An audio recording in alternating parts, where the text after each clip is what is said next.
हैं, हाथ जोड़ना है। ओम सहना ववतु सहनौ भुनक्तु सह वीर्यं कर्वावहै तेजस्विनावधीतमस्तु मा विद्विषावहै। ओम शांति शांति शांति। ये 2 बार शांति बोला, तीसरी बार में शांति हो गया। हो गया होगा जी। हाँ, स नहीं बोलना है, श बोलना है, पूरा अभ्यास करना है। ओम शांति बिल्कुल स्पष्ट होना चाहिए, श। ठीक है जी। चलिए बताइए कहाँ से पढ़ेंगे, पहले सब लोग जरा अलर्ट हो जाएं, कहाँ से बताइए। छिन्ने मूले वृक्षो नश्यति। ठीक है, छिन्ने मूले ठीक है। तथा पापे क्षीणे दुखम नश्यति। जैसे मूल कट जाने से वृक्ष नष्ट हो जाता है, वैसे पाप को छोड़ने से दुख नष्ट होता है। देखो, मनुष्य स्मृति में पाप और पुण्य की बहुत प्रकार की गति। मानसम मन से वायुमुप भुंगते शुभाशुभम वाचा वाचा कृतम कर्म कायनैव च कायिकम। ये छोड़ दीजिए सारे मंत्र, अब आगे चलिए। जी जी। अच्छा पहले 1 मिनट रुक जाओ जी। आपने बोला था वृक्ष, जी क्या होता है शब्द बोलो। वृक्ष, वृक्ष ही होता है। हाँ, व में री होता है, वृक्ष। हाँ वृक्ष। अब ठीक है, तो जो अभ्यास गलत है उसका साथ साथ वो भी संशोधन करते जाना है। चलिए अब आगे बढ़ो। बिल्कुल ठीक है जी। हाँ जी। अर्थात मनुष्य इस प्रकार अपने श्रेष्ठ, मध्य और निकृष्ट स्वभाव को जानकर उत्तम स्वभाव का ग्रहण, मध्य और निकृष्ट का त्याग करे और यह भी निश्चय जाने कि यह जीव मन से जिस शुभ व अशुभ कर्म को करता है, उसको मन वाणी से किए को वाणी और शरीर से किए को शरीर से अर्थात सुख दुख को भोगता है। जो नर शरीर से चोरी, पर स्त्री गमन, श्रेष्ठों को मारने आदि दुष्ट कर्म करता है, उसको वृक्ष आदि स्थावर का जन्म, वाणी से किए पाप कर्मों से पक्षी और मृग आदि तथा मन से किए दुष्ट कर्मों से चांडाल आदि का शरीर मिलता है। जो गुण इन जीवों के देह में अधिकता से वर्तता है, वह गुण उस जीव को अपने सदृश कर देता है। रुक जाइए, जब देखो अब ये वाला इतना सा री बताने का फायदा हुआ ना, और श और स वाला भी। आप थोड़ा अभ्यास के कारण स बोलने की कोशिश करते करते फिर अपने आप ठीक कर लेते हो। अब भी ऐसे कर रहे थे यहाँ पर, तो फिर आपको री का याद आ गया तो आपने वो भी ठीक कर लिया। इस बात का अर्थ ये होता है कि जब किसी को किसी गलती पर कभी रोका ही ना जाए तो वो उसको ठीक समझ के करता ही रहता है। जी जी। मंत्रों में तो सबका हाल यही हुआ है। जितने भी मंत्र में बोलने वाले पता नहीं कितने कितने साल के हो गए, आप भी बैठे हो 60 70 75 80 साल वाले, 80 से भी ऊपर हैं स्वराज गुप्ता जी। तो अभ्यास किसी ने कराया नहीं है, रोका नहीं है, टोका नहीं है कि कहाँ गलती हो रही है। चलता गया, सबने सोचा हम ठीक ही कर रहे हैं। और आर्य समाज में तो कोई कराता ही नहीं। वैसे भी कोई अगर मान लो विद्वान आ जाए ना घर पर, जब एक प्रकार से पारिवारिक जहां पर संबंध बनता है विद्वानों के साथ, वो तो फिर भी प्रयास कर सकते हैं, लेकिन वो भी कोई मेरे जैसा बिरला ही होगा जो कराएगा, वरना तो कहेगा चलो जो जैसा बोल रहा है बोलने दो, क्या। बिल्कुल ठीक कह रहे हैं आचार्य जी, ठीक कह रहे हैं। हाँ, तो ये पुरुषार्थ करना जरूरी होता है, नहीं तो क्या होगा कि वो अज्ञान वाला कार्यक्रम चलता ही रहेगा, बंद नहीं होगा कभी भी। और फिर एक पीढ़ी से आगे भी चलेगा, ये नहीं कि बंद हो जाएगा। आपको सुन के बच्चे और बच्चों को सुन के उनके बच्चे, वो सब यही सीखेंगे, फिर कभी कभी सुधार नहीं होगा फिर उससे। इसलिए तुरंत टोकना चाहिए, तुरंत। आपके घर में बच्चे, दो पोते दोते जो भी हैं, जैसे ही वो कहीं गलती कर रहे हो वहीं रोक दो, उनको टोक दो, उनको समझाओ या बताओ उनको। थोड़ा थोड़ा वो शास्त्रार्थ करेंगे। आजकल तो छोटे मोटे नहीं है बच्चे, अब वो बड़े तगड़े हो गए हैं, बड़े ऐसे कि वो सोचते हैं कि हमारे दादा को क्या आता है, दादी को क्या आता है, हम पढ़ रहे हैं यहाँ वहां पहुंच गए। और जो कॉलेज भी पास कर चुके वो तो बिल्कुल ही कुछ नहीं समझेंगे आपको। वो तो सोचेंगे माँ बाप बेचारे बुढ़े हो गए, इनको क्या आता है, इन्होंने क्या पढ़ाई की है हमारी जैसी, हमने कर ली है। इसलिए वो आज उनका सम्मान करना भी भूल गए, सम्मान भी नहीं करते, ना के बराबर, छोटा मोटा ही करते हैं, ज्यादा करते ही नहीं। चलो जी आगे चलो, पढ़ो। जब आत्मा में ज्ञान हो तब सत्व, जब अज्ञान रहे तब तम, और जब राग द्वेष में आत्मा लगे तब रजोगुण जानना चाहिए। ये तीन प्रकृति के गुण सब संसारस्थ पदार्थों में व्याप्त होकर रहते हैं। अभी रुक जाओ, फिर रुक जाओ। इन्होंने यहाँ पर जो जो बातें कही हैं, एक सत्व वाली बात की है, एक रज वाली और एक तम वाली। और इन दोनों में, तीनों में सबसे उत्तम कौन सा है? हाथ खड़ा करना है अब। सर्वोत्तम क्या है? सविता धिंगरा जी। सत्व गुण। हाँ जी, सत्व गुण। सत्व गुण। अब आपकी जो बोलचाल की भाषा होती है उसमें सत्व गुण भी बोलते हैं इसको।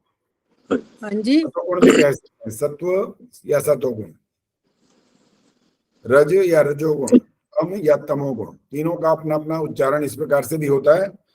और सत्व में जब हमारे मन के अंदर, आत्मा के अंदर सत्व की बात जागेगी तो हमारे पास क्या चीज आ जाएगी जिससे सत्व जागेगा? वो क्या है? रेणु परोथी जी बताओ। ज्ञान। हाँ जी, जब ज्ञान आत्मा में हुआ, शुद्ध ज्ञान आया, तो आपका सत्व गुण जागृत हो जाएगा। और इसके बाद ने कहा तम, जब अज्ञान होगा, विपरीत, उल्टा, तब क्या होगा? तमोगुण पैदा होगा अंदर।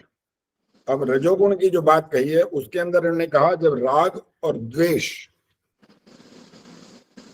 तो आप बताओ इन तीनों में से सबसे आसान कौन सा होता है जो हमारे अंदर पैदा हो जाता है? हाथ खड़ा करना है, बोलना नहीं है। सबसे ज्यादा कौन सा जल्दी गुण पैदा हो जाता है? इंदिरा आहूजा जी बोलो। ज्यादातर तो राग और द्वेष ही पैदा होता है आचार्य जी। अंजू चौधरी। रजोगुण आचार्य जी, रजोगुण। रजोगुण में क्या होता है? यही राग और द्वेष पैदा हो जाते हैं। और जो तमोगुण की बात कर रहे थे उसमें उसमें क्या ऐसी बात होती है कि तमोगुण पैदा नहीं होता? उसका कारण क्या है फिर? नहीं, तमोगुण भी होता है, अज्ञानता भी होती है। ये जो आजकल उल्टा ज्ञान, ये अज्ञानता भी तो तमोगुण ही है। अब इस बात का मतलब ही निकला कि सत्व गुण का पैदा होना आसान नहीं होता। ये दोनों जो है, रज और तमोगुण, ये दोनों जल्दी आ जाते हैं। तमोगुण तो आ ही सकता है कि पता ही नहीं, किसी विषय के बारे में जानते नहीं है, पता नहीं है, तो वो तो ऑटोमेटिकली है ही है। और रजोगुण क्या, राग और द्वेष है, वो भी बहुत भयंकर रूप धारण कर लेते हैं धीरे धीरे। और इसके एक तरीका है रजोगुण का, मैंने बता रखा, आपको किसी को याद है तो हाथ खड़ा करो। इस रजोगुण की एक नियमावली है, नियम, जिसको हमने राग और द्वेष शब्द से अभी बात की है। इसका एक नियम चलता है। वो नियम क्या होता है? अभी कोई हाथ खड़ा नहीं। हाँ जी, कौन बोला जी? हाँ, पद्मा जी। हाँ जी, पद्मा जी बोलो। आचार्य जी, अहिंसा, हमें अहिंसा का पालन करना चाहिए, किसी से राग नहीं रखना चाहिए, तो हमारे अंदर वैराग उत्पन्न होगा फिर। नहीं, मैंने जो बात पूछी है वो भी थोड़ा वहां तक अभी नहीं पहुंचे आप। मैंने ये पूछा, ये जो राग और द्वेष है, इसका आने का जो एक नियम है ना, उस नियम की बात कर रहा हूं मैं। ये करना नहीं चाहिए वाली बात तो ठीक है, वो तो ठीक है, ना रजोगुण आना चाहिए ना तमोगुण आना चाहिए, सत्वगुण आना चाहिए। लेकिन रजोगुण की जो बात हम कर रहे हैं, राग और द्वेष की, इसकी एक थ्योरी है, फिलॉसफी है उसकी। वो क्या है वो मैं पूछना चाह रहा हूँ। मैंने बता रखा है वैसे, लेकिन वही देख रहा हूँ किसी को याद है कि नहीं है। हाँ जी, मैं बताऊं? उर्मिल जी, पहले उर्मिल जी। अविद्या अस्मिता राग द्वेष आचार्य जी अविद्या अपनी द्वेष इच्छाओं को कम अविद्या करना अस्मिता या राग दबाना द्वेष अभिनिवेश ये पंचक्लेशः। अभी नहीं बोला मैंने, उर्मिल नाम लिया, आपने बोलना शुरू कर दिया इतनी देर में। जिनका नाम बोला वो बोलने दो उनको, आपका नंबर आएगा अभी। उर्मिल जी बोलो।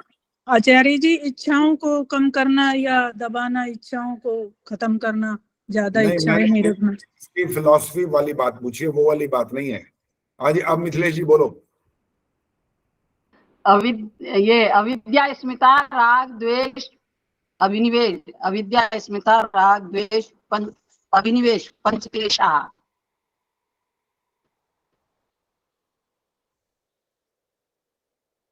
तो इसका अर्थ क्या निकला? अब इसका ये अर्थ वाली ये निकला फिलॉसफी है, मतलब ये कहना राग चाहते हो? माइक ऑन करके बोलो। ये 5 चीजों से ही ये मैंने पांचों की बात नहीं करी, मैंने सिर्फ राग और द्वेष के द्वेषों बारे से में ही बात की। रजोगुण आता है। मेरे को 5 नहीं, मेरे को राग और द्वेष की बात कर रहा हूँ बस। इसका कोई एक संबंध है राग और आपस में, द्वेष, एक राग गहरा और संबंध प्रेम, है। वो क्या द्वेष और संबंध शत्रुता। है? गायत्री गुप्ता जी बोलो। जब आत्मा और मन दोनों दुख संयुक्त और लोकेशना वित्तेषणा कुत्रेषणा। मिथिलेश जी, जब दूसरा बोलना शुरू हो जाए ना तो फिर दोबारा नहीं बोलना होता ना। एक बार आप बोल चुके, वो खत्म हो गई बात। दूसरे को कह दिया तो आप तब मत बोलो।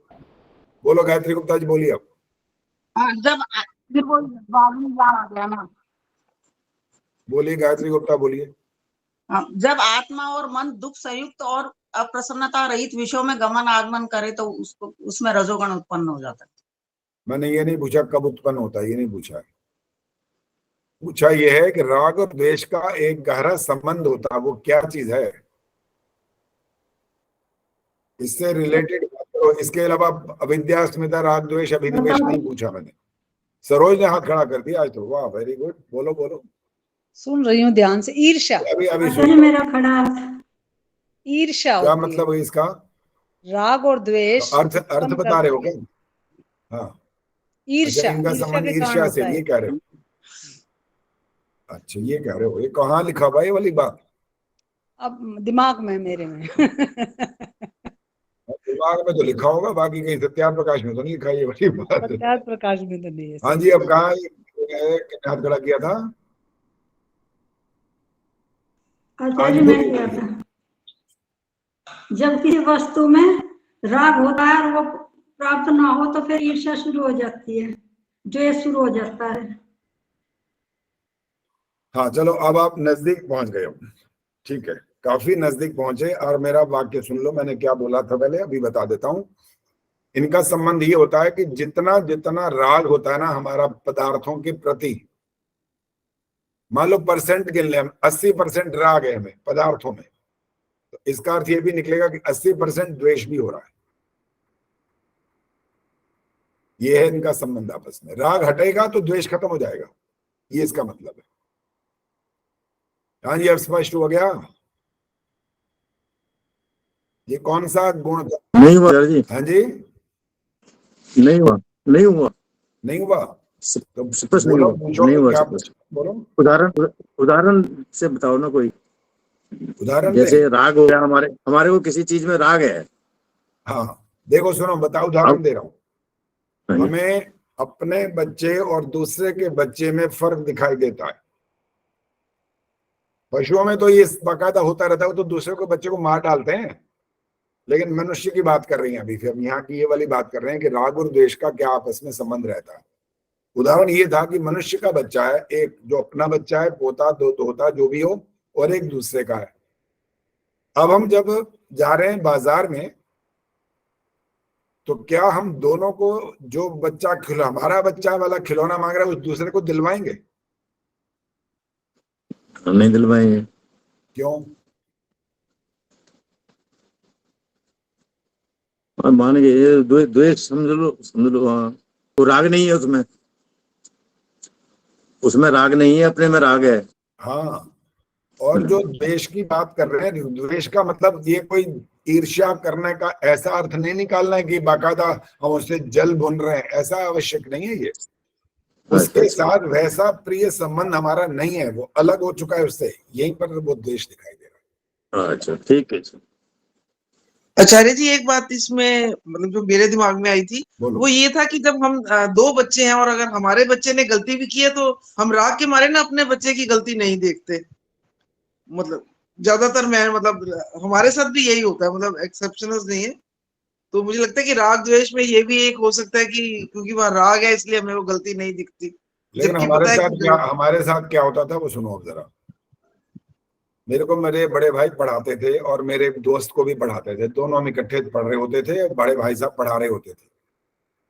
जे मेरा सवाल गलत हो जाए ना, मेरे तो थप्पड़ पड़ जाता था इतनी देर में, उसको नहीं पड़ता था। मैंने एक दिन पूछ लिया, मैंने कहा भाई साहब बात क्या आखिर भाई है, वो गलती तो उसने भी करी है, वही उसका भी आंसर गलत, मेरा भी गलत, थप्पड़ तो मेरे पड़ गया, इसे क्यों नहीं मारा। और उन्होंने कमाल का जवाब दिया, कहने भाई देख मेरे को तो तेरे से ज्यादा लेना देना, उससे लेना देना नहीं है, तेरी गलती क्यों हुई है, मुझे तो तेरे को ऊपर आगे बढ़ाना है ना, मैं उसका कोई ठेकेदार तो नहीं हूं, तू तो मेरा भाई है, तो मेरे को तो तुम्हारी उन्नति का ज्यादा विचार करना है ना, उसका मैं कैसे कर सकता हूँ। वो तो घर में रहता, क्या खाता क्या पीता, क्या उसके माता पिता, क्या उसके विचार संस्कार, वो जाने, मैं तो तेरा ठेकेदार हूं, उसका नहीं। तो अलग अलग स्वरूप होते हैं राग के भी। थप्पड़ मारना भी राग है, ये सुन लो, द्वेष नहीं है, ये राग है, इसका नाम राग ही है। ठीक है। वो प्रेम की अति है ना, इसलिए वो राग बन जाता है। प्रेम करने के लिए मना नहीं किया गया है, लेकिन प्रेम का जब अत्यधिक विस्तार हो जाता है तब वो राग बन जाता है। आचार्य जी, हाँ जी, आचार्य जी, हाँ बोलो। किसी जैसे गलत कामों के प्रति हमारा द्वेष है, हाँ, तो वो भी रजोगुण में आएगा क्या? उदाहरण दो। कोई भी गलत काम है, जैसे मान लो शराब है, मीट है, अंडा, जो हम लोगों हाँ उससे हमारा राग नहीं है, द्वेष है, हाँ, तो वो रजोगुण में, रजोगुण की वजह से आएगा या सतोगुण की वजह से? इसका अर्थ तो ये है कि जब आपके पास सतोगुण है ना, सतोगुण सतोगुण ज्ञान है ना, ज्ञान आपके पास, तो आप उसके आधार पर उसका निर्णय कर पा रहे हैं कि ये क्या चीज है। बस वहां द्वेष वेष नहीं है, यहाँ पर आप उसका निर्णय कर पा रहे हैं। ठीक है, आपके अंदर सतोगुण उत्पन्न हो गया है, आप समझ रहे हैं ये क्या है, गलत है। नहीं तो सतोगुण का अर्थ क्या निकलेगा, कुल मिलाकर के क्या अर्थ क्या निकालोगे। सतोगुण यही तो बता रहा है कि ये ठीक नहीं है, ये सही है, बता रहे ना, वही ज्ञान ही तो आपको बता रहा है सारी बात का निर्णय ठीक है, कौन कर रहा है। ठीक है सर। चलिए आगे बढ़िए। उसका विवेक इस प्रकार करना चाहिए कि जब आत्मा में प्रसन्नता, मन प्रसन्न प्रशांत के सदृश शुद्ध भान युक्त वर्ते, तब समझना कि सत्व गुण प्रधान और रजोगुण और तमोगुण अप्रधान हैं। नहीं, अप्रधान है, अप्रधान अप्रधान है, अप्रधान है। ठीक है। जब आत्मा और मन दुख संयुक्त प्रसन्नता रहित विषय में इधर उधर गमन आगमन में लगे, तब समझना कि रजोगुण प्रधान, सत्वगुण और तमोगुण अप्रधान हैं।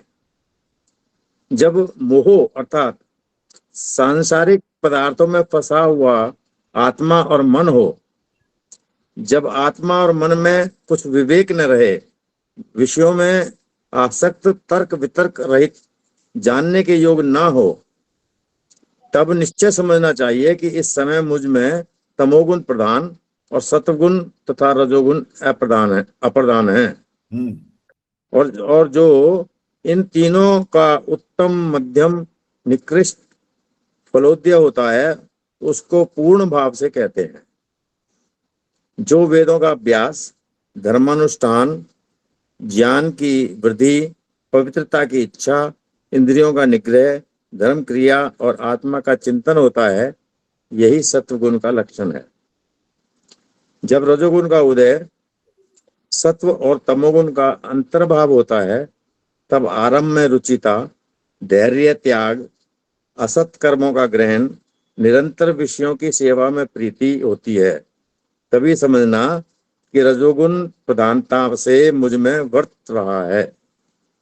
जब तमोगुण का उदय और दोनों का अंतर्भाव होता है, तब अत्यंत लोभ अर्थात सब पापों का मूल बढ़ता, अत्यंत आलस और निद्रा, धैर्य का नाश, क्रूरता का होना, नास्तिक्य अर्थात वेद और ईश्वर में श्रद्धा का न रहना, भिन्न भिन्न अंतःकरण की वृत्ति और एकाग्रता का अभाव, जिस किसी से याचना अर्थात मांगना, प्रमाद अर्थात मद्यपान आदि दुष्ट व्यसनों में फंसना होवे, तब समझना कि तमोगुण मुझ में बढ़कर बढ़ता है। रुक जाइए, यह सब ईश्वर में श्रद्धा का न रहना नहीं होता, ये न नहीं होता, न।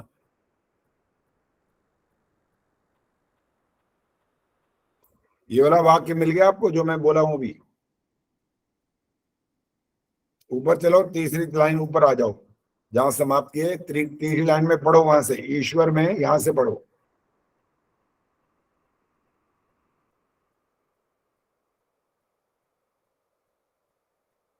नहीं मिला क्या अभी तक?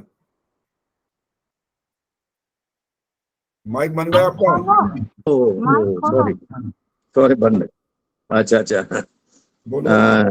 अर्थात वेद और ईश्वर में श्रद्धा का न रहना। बस और नहीं बोल, यही सुनना था, जी। मैं नहीं हूं बोलना यहाँ पे, श्रद्धा का न रहना। ये हिंदी में भी नहीं बोल सकते जी? नहीं लिखा होता तो नहीं बोल दो, कोई आपत्ति थोड़ी उसमें। नहीं नहीं, हिंदी हाँ। में नहीं, हिंदी में भी नहीं बोल सकते न? तो ये संस्कृत पढ़ रहे हो क्या? हाँ हिंदी, वही तो कह रहा हूँ जी, पूछ रहा हूँ। आचार्य जी हिंदी का भी शुद्ध उच्चारण बता रहे हैं। ये हिंदी तो पढ़ रहे हो, ना लिखा है तो ना बोलो ना, न कैसे हो गया? ठीक है जी। हिंदी और संस्कृत एक ही है। हम 60% शब्द संस्कृत के हिंदी में बोलते हैं, पर हमें पता नहीं आचार्य जी, लगता। कुछ विद्वान जो है ना जी, हाँ कुछ विद्वान एडजस्ट कर लेते हैं कि भाई तुम इधर के हो, हाँ। तुम ऐसे बोलोगे। कहते कई जगह गिनान बोलते हैं, ज्ञान को गिनान। अच्छा। उत्तर प्रदेश में, वही अपना गुजरात की साइड में विद्वान बोलते हैं जी गिनान। टीवी में भी कई बार सुनता हूँ मैं। गुजरात देखो में सुनो, ज्ञान का स्पेलिंग हिंदी की बात कर रहे हैं, इंग्लिश तो है नहीं, ये पहली बात, ठीक है। अब हाँ जी। ज्ञान के स्पेलिंग है ग आधा, न में हाँ आ की मात्रा, और न ज्ञान, तो ये बना। हाँ जी। तो अगर वो गुरुकुल पढ़े हुए नहीं है तो उनको बोलने दो, फिर हम कोई इलाज नहीं है उनका। चाहे वो विद्वान हो चाहे कुछ हो, वो तो इधर उधर से पढ़ पढ़ा के उन्होंने ज्ञान सीख लिया। लेकिन जब हिंदी की बात कर रहे हैं आप, तो आपको हिंदी में तो शुद्ध ही बोलना पड़ेगा ना। ठीक है, वहां पर कैसे माफ कर दिया जाएगा? वहां नहीं माफ कर सकते, ठीक है, ठीक ही बोलना पड़ेगा, शुद्ध बोलना जरूरी है। ठीक है। जैसे चलो जी, आचार्य अब जी यहाँ पर बहुत कश्मीर में सारी ना बातें, साइंस को साइनस बोलते हैं वहां के लोग। वहां के साइंस को साइनस बोलते हैं कश्मीर में, उनका कश्मीर। वहां का एक्सेंट वैसा ही हो जाता है ना, तो वो साइंस ना बोल के साइनस बोल देते हैं। हाँ, उनका तो बाकी हिंदी में भी बोलने में जो है वो अंतर दिखाई देता है। वहां की बहुत बोलते वो अंतर हिंदी, दिखाई देता है। वो पता लग जाता है कि वो कश्मीर हाँ वाले जी। हैं, वो ऐसा बोल रहे हैं। और पंजाबी लोग जो बोलते हैं ना हिंदी, उनकी हिंदी भी समझ में आ जाती है। हाँ बिल्कुल, स्कूल बोलते हैं जैसे, हाँ, उनका भी यही होता है, पता तो चल वो भी जाता है। इतना स्पष्ट नहीं बोल पाते। अब हाँ जैसे जी। गुजराती का कहा, और उत्तर प्रदेश का, राजस्थान का, हरियाणा का, सबका जो एक्सेंट है वो थोड़ा अलग होता ही है। अलग ही होता है। लेकिन हमें जब हिंदी पढ़ने की बात आएगी तो हमें हिंदी का ही उच्चारण करना है। बस आप कहीं के भाषी हो, लेकिन हिंदी पढ़ रहे हैं तो आप हिंदी भाषी ही वहां पर दिखाओ कि आप हिंदी आपको बोलनी आती है। अच्छा बताओ, आजकल राष्ट्रभाषा हिंदी है कि नहीं है? राष्ट्रभाषा हिंदी ही है। हिंदी है। ये वाला बाकायदा इसका कहा गया था, इसको लिखा गया था कहीं संविधान में कि ये हिंदी राष्ट्रभाषा स्वीकृत हो गई थी। पर मुझे तो सबसे हैरानी ये होती है, राष्ट्रभाषा हिंदी होते हुए भी हिंदी सप्ताह मनाए जाते हैं यहाँ पे। नहीं, अभी वो वाला आश्चर्य मत करो, पहले इसका जवाब दो। ये हिंदी को राष्ट्रभाषा बनाया गया था या केवल ये कहा गया था कि बननी चाहिए? अब हाथ खड़ा करना, ऐसे नहीं बोलना। हाँ जी, सुनीता अरोड़ा जी बोलो। हाँ जी, ये बनाया नहीं गया था, कहा ही गया था राष्ट्रभाषा। वैसे राजभाषा को अपनाया गया है दफ्तरों वगैरह में, सब कार्य विभाग में, बैंक में, सभी जगह ये राजभाषा के तौर पर यूज होती है। और राष्ट्रभाषा तो इसको जोड़ने के लिए स्वामी दयानंद ने कहा ये राष्ट्रभाषा हिंदी है जो सारे ये राज्यों को जोड़ सकती है भारत को। हाँ जी, राजभाषा बनाया नहीं गया था, इसको भी सिर्फ एक कहा गया था कि राजभाषा होनी चाहिए। राजभाषा तो है, ये बात ठीक है, तो इसलिए जब हम बोल देते हैं ना कि हिंदी हमारी राष्ट्रभाषा है, तो राष्ट्रभाषा है नहीं असल में, लेकिन हमारे बोलने में अभ्यास में आ चुकी है, इसलिए हम बोल देते हैं। और अब शायद अपने आप को गौरवान्वित करने के लिए बोल देते होंगे, चलो भाई हमारी अपनी बोलचाल की भाषा है और इसलिए इसको राष्ट्रभाषा बोल दो, थोड़ा लोग और बोलना शुरू करें तो कहीं शायद बनी जाए, बने ना बने अब कोई पता नहीं इसके बारे में। फिलहाल जरा सा एक प्रसंग आया तो और हिंदी की बात हो रही थी तो ये वाली बात बीच में शुरू कर दी है। चलो जी, अब पढ़ने में क्रम बदलेगा। अब पढ़ेंगी, चलो स्नेहलता ने हाथ खड़ा कर दिया, बोलो स्नेहलता शुरू करो।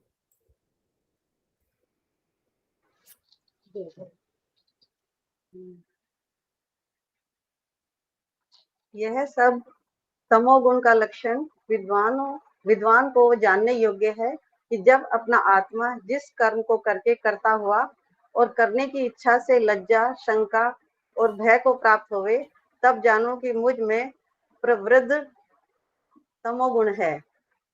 जिस कर्म से इस लोक में जीवात्मा पुष्कल प्रसिद्धि चाहता, दरिद्रता होने पर भी बहुत नीचे आ गई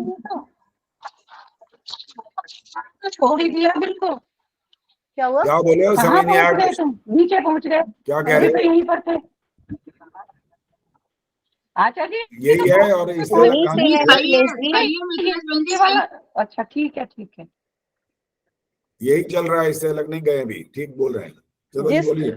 जिस कर्म से इस लोक में जीवात्मा पुष्कल प्रसिद्धि चाहता, दरिद्रता होने पर भी चारण, भाट आदि को दान देना नहीं छोड़ता, तब समझना कि मुझ में रजोगुण प्रबल है। और जब मनुष्य का आत्मा सबसे जानने को चाहे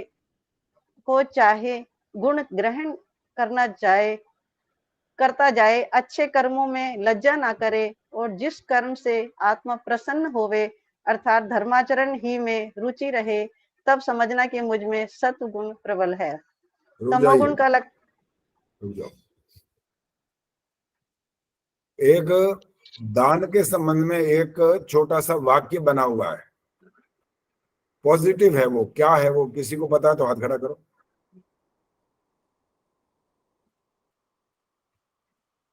उर्मिल शर्मा ने हाथ खड़ा किया है, चलो उर्मिल शर्मा पहले बोलेंगे, बोलिए। आचार्य जी, सुपात्र को दान देना चाहिए?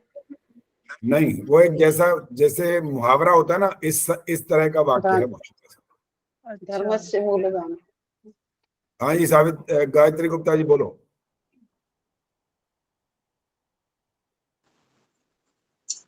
आचार्य जी, मुझे तो सात्विक दान का ही पता है। नहीं, मैं कह रहा हूँ एक छोटा सा मुहावरे जैसा वाक्य है, वो हो सकता है मुहावरा भी हो लेकिन मुहावरे जैसा तो है ही कम से कम। हाँ जी, इधर हाथ है, रेणु परुथी जी बोलो। जी आचार्य जी, कहते हैं एक हाथ से दान दो तो दूसरे हाथ को पता नहीं चलना चाहिए। ये मुहावरे जैसा नहीं है, ये वाक्य बन गया पूरा, वाक्य नहीं है वो। हाँ जी, सुनीता अरोड़ा जी बोलो। शत हस्त समाहर सहस्र हस्त संकीर्ण। हाँ, संस्कृत में बिल्कुल ठीक बोला आपने, संस्कृत वाला बिल्कुल ठीक है ये। वैसे हिंदी वाला पूछ रहा हूं मैं, शत हस्त समाहर सहस्र हस्त संकीर्ण। लेकिन हिंदी में हाँ बोलो। गतियां होती हैं, दान, भोग और नाश। दोबारा बोलो। धन की 3 गति होती हैं। नहीं बोला नहीं, वो नहीं। और इससे एक छोटा सा मुहावरा जैसा मैं बोल रहा हूं, दान से संबंधित है, पॉजिटिव है। और किसी को दिखा। हाँ जी, एक बार शिक्षा शर्मा जी बोल। आचार्य, नेकी कर कुएं में डाल। नहीं, ये दान से संबंधित नहीं है वैसे। बाकी अच्छी बात तो हो सकती है, वो जरूरी नहीं है कि वो दान ही किया जाए, और अच्छे अच्छे काम सारे इसमें शामिल हो सकते हैं। अंजू चौधरी बोलो। आचार्य जी, दानो वही श्रेष्ठतम कर्म। अच्छा, दानो वही श्रेष्ठतम कर्म बन गया, ये कब से बन गया? ये यज्ञों वही श्रेष्ठतम कर्म तो सुना, ये तो दानो वही बनाए बैठे हो। अपने अपने किताबें लिखो, तो ऐसा लग रहा है सब किताबें लिखेंगे। मैंने तो लिख दी है, बनने वाली है समझ लो, लेकिन ये तो नई नई परिभाषाएं सामने आ रही हैं। हाँ जी, गुलभूषण जी बताओगे क्या? आचार्य जी, विद्यादान सबसे बड़ा दान है। विद्या ददाति विनयम ऐसे करके स्कूलों में देखा है, पढ़ा भी सुना भी है। हाँ, विद्या ददाति विनयम जो है वो फिर संस्कृत में आ गया, दान से संबंधित है ये। विद्यादान, महादान, बड़ा दान, ऐसे कुछ मैं बोलूं?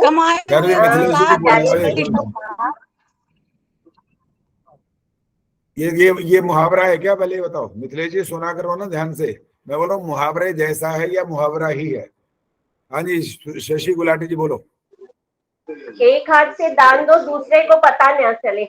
नहीं, ये नहीं है। ये वाला बात जो कह चुके हैं दोबारा नहीं बोलनी होती, उससे अलग कोई बात हो तो बताओ। हाँ जी, परवीन सेतिया जी बोलो। अंगदान, महादान। हाँ, दान तो बहुत सारे बन गए हैं, महादान भी काफी सारे हो गए हैं। अंगदान, महादान भी ठीक है वैसे, ये वाला भी। चलो मैं बताता हूँ, मैंने जो सुनना था वो नहीं आया अभी तक। कहते हैं तुरंत दान महाकल्याण। कि दान करने का आपके मन में विचार आया है ना अगर, तो आप सोचना बंद कर दो। पहले तो सोचना नहीं है इसमें, तुरंत करो, तुरंत। अगर सोचने बैठ गए ना तो फिर आपका अगर ये वाला विचार बनेगा ना, तो छोटी सी एक कहानी सुन लो। एक व्यक्ति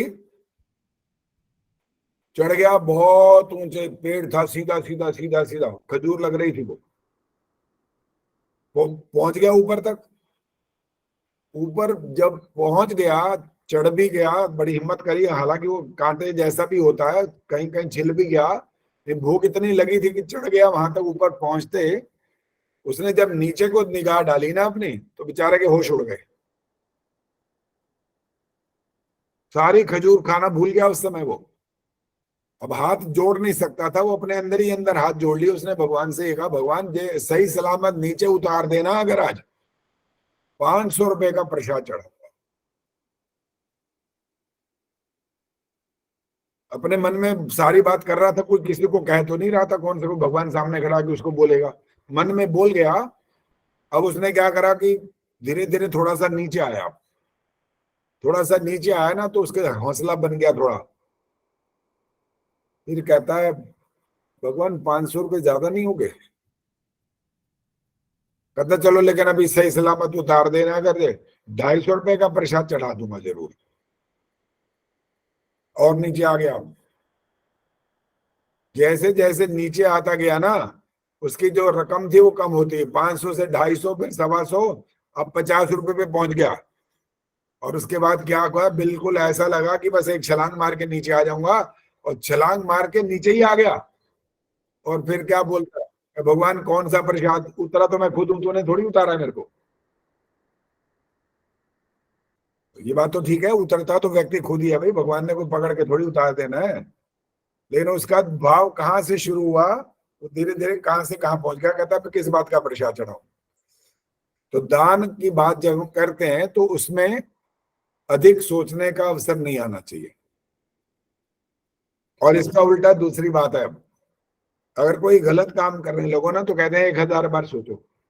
इसका थोड़ी है कि लिख के करना है, 1 हो गया, ये 2 हो गया, 3, ये मतलब नहीं होता। मतलब बहुत ज्यादा सोचते रहो, और इस सोच सोच में बुद्धि आपका निर्णय शायद कर देगी ठीक कि ये नहीं करना, वो छोड़ दो। और अच्छे काम की बात हो रही है तो वहां का सोचना नहीं है, मन में आया ना करना है कुछ तो आप कर दीजिए। उसके रुकेंगे तो आपका वो अच्छा करने का जो है आपको सौभाग्य मिलने वाला है ना, वो चला जाएगा, वो अवसर हाथ से निकल जाएगा। तो कौन सा गुण है ये वाला जो आपके अंदर पैदा होता है, इसका नाम क्या है? सत्व गुण। ज्ञान से संबंध रखता है। ज्ञान आया और आपने उसका कार्य किया। और रजोगुण तमोगुण के बारे में तो बहुत बातें हो गई, बता दिया। सात्विक। सात्विक कौन बोला जी? मीना मेहतानी। हाँ मेहतानी जी, क्या बोले आप? दोबारा बोलो। सात्विक गुण। सात्विक की तो बात खत्म ही हो गई थी, उसके बाद फिर आप बोले ना तो पता नहीं लगा आप किसके बारे में बोल रहे हैं। सत्व गुण अर्थात सात्विकता। रजोगुण और तमोगुण में जो दोष हैं, बुराइयां हैं, उनको हटाने का प्रयास करने का तरीका ये होता है कि जो सत्व गुण है वो और पैदा करते जाओ। एक मास के अंदर 2 विशेष दिन आते हैं। हाथ खड़ा करिए, कौन सा है? गायत्री गुप्ता ने हाथ जल्दी खड़ा किए, बोलो। अमावस्या और पूर्णिमा। हाँ, और इनसे एक संदेश मिलता है। अब आप नहीं बताओगे भी और किसी का नंबर आएगा। इन दोनों से एक संदेश, अभी आपने नहीं बोलना। इंदिरा आहूजा जी बोलो। कि जीवन में सुख भी आते हैं और दुख भी आते हैं और कोई चीज परमानेंट नहीं है। किसी से घबराना नहीं चाहिए। सुख आए हैं तो उसके बाद दुख भी आएंगे और दुख आए हैं तो उसके बाद सुख भी आएंगे। मैं मतलब ऐसे समझती हूँ। स्वराज गुप्ता जी बोलिए। ये अंधकार के बाद प्रकाश आता ही है, प्रतीक्षा करिए, अंधकार के बाद प्रकाश आएगा ही। नहीं, मेरा प्रश्न ये नहीं था असल में। मैंने प्रश्न ये किया कि ये 2 दिन तो आएंगे ही आएंगे प्रति माह, इनसे कुछ प्रेरणा मिल रही है, वो क्या चीज है वो पूछ रहा हूँ। क्रम तो आएगा, वो तो बदलता ही नहीं है, वो तो चलेगा ही चलेगा। किसी माई के लाल में ताकत नहीं है कि ये क्रम बदल डाले। राजा महाराजा, कोई योगी, सन्यासी, धर्मात्मा, पुण्यात्मा, कोई भी हो, ये क्रम तो आएगा ही आएगा, चलेगा। 15-15 दिन का जो एक अंतर है, अंतराल है, उसमें अमावस्या आएगी, फिर पूर्णिमा, फिर अमावस्या, फिर पूर्णिमा, ये चलता ही रहेगा, पूरी सृष्टि भर चलेगा ये क्रम। लेकिन जो मैंने पूछा उससे क्या आपको सीखने को मिल रहा है, ये 2 दिन जो है वो बात बतानी है। चलो सुनीता जी ने फिर हाथ खड़ा किया, बोलिए। इससे ये पता चलता है परिवर्तन एकदम से नहीं होता, उत्तर होता जाता है। 1 दिन, 2 दिन, 15 दिन में फिर अंधकार से प्रकाश की ओर जाते हैं, फिर प्रकाश से अंधकार की ओर जाता है। जो परिवर्तन होता है ये वाला भी उत्तर नहीं है, ये भी नहीं है। हाँ जी, रेणु परुथी जी बोलो। जी सर, जीवन में 2 चीज तो आनी ही है, जन्म और मृत्यु। अच्छा, इससे ही संबंध जोड़ा आपने इसका। दमयंती गुप्ता जी, भी हाथ तो नहीं खड़ा किया, लेकिन देखें, कुछ बताओ इसके बारे में। आचार्य जी, अज्ञान से ज्ञान की तरफ बढ़ना, प्रेरणा मिलती है कि जैसे अंधकार से प्रकाश की तरफ, यानी अज्ञान से ज्ञान की बढ़ने की तरफ प्रेरित हो। ये थोड़ा रिलेट कर लिया आपने, अभी उससे उसके पास पहुंच गए, लेकिन अभी भी पूरा नहीं है। पद्मा चावला जी बोलो।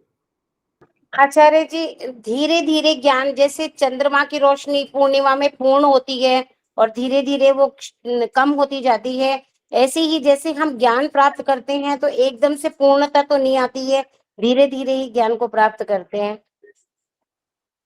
इंदिरा टांगे जी बोलिए। जी, मैं भी कुछ ऐसा ही कहने लगी कि हम अपने जीवन में उत्तरोत्तर अपने विचारों में, अपनी विद्या के द्वारा उन्नति करते चले जाएं और हम अंधकार से प्रकाश की ओर बढ़ते चले जाएं। ऐसा है, इससे मिलता है। लगभग ठीक हो गया, ये लगभग ठीक हुआ है। अभी भी कुछ बात रह गई है, लगभग ठीक आ गया।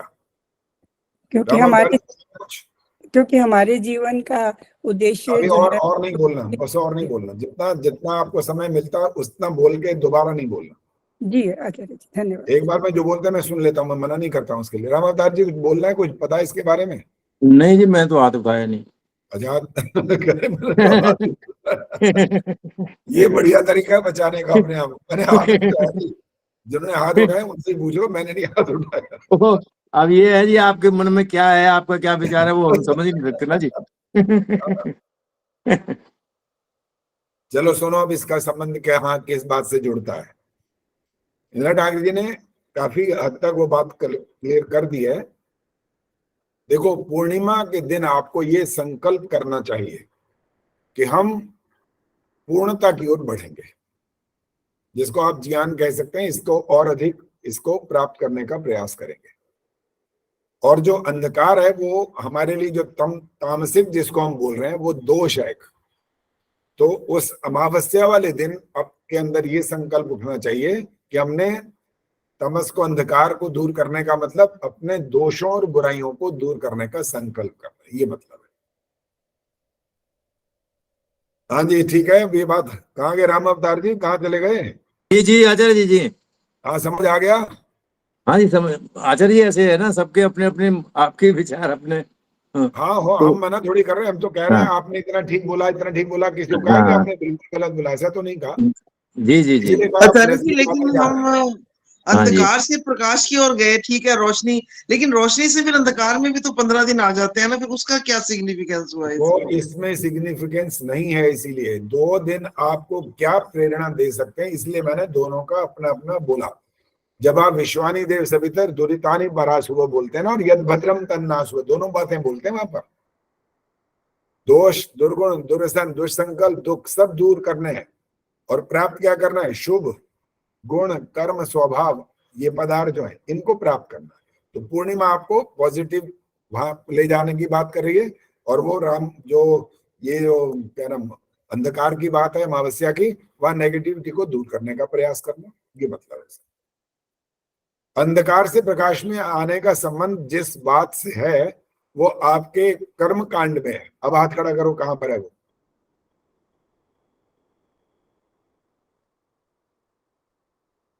इंदिरा टांगरी जी बोलो। आचार्य जी, जब हम जल प्रसेचन करते हैं तो उसमें हम अंधकार से प्रकाश की ओर ले जाने की प्रेरणा उसमें हम देते हैं। चारों का सबका जल सिंचन का पूरा पता है कैसे क्या करना होता है? जी आचार्य जी। बोलो, सारा सुनो। जी, मैं पहले इसको उत्तर से, पानी को उत्तर से पूर्व की ओर, और अब रुक उसके जाइए, रुक जाइए, रुक जाइए, ईशान को, जी रुक जाइए, कह दिया, अब रुक जाइए। ये गलत हो गया, इसीलिए रोक दिया है। स्वराज गुप्ता जी बोलो। सॉरी आचार्य, उत्तर दिशा बोलना था मैंने, सॉरी, उत्तर दिशा में। तब भी गलत है, तब भी गलत है। स्वराज गुप्ता जी बोलिए। पश्चिम दिशा में दक्षिण से उत्तर की ओर सर्वप्रथम डालते हैं। ये आपका उत्तर भी गलत हो गया, रुक जाइए। अब राम अवतार जी हाथ खड़ा है, बोलिए अब। जी जी आचार्य जी।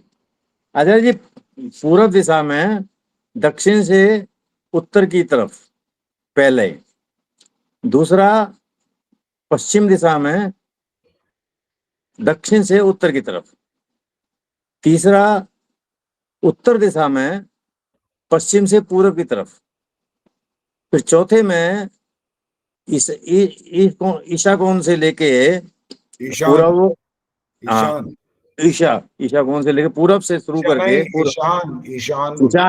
ईशान कोण से पूरब और उत्तर के कोने से दीपक जहाँ रखते हैं वहां से लेकर के हम चलेंगे दक्षिण की तरफ, दक्षिण से पश्चिम की तरफ, पश्चिम से पूर्व की तरफ, उत्तर की तरफ, उत्तर से वापस वहीं जहाँ से शुरू किया था, प्रारंभ किया था, जहाँ दीपक रखा था। बिल्कुल ठीक है, रखा था। ये होता है जी क्रम।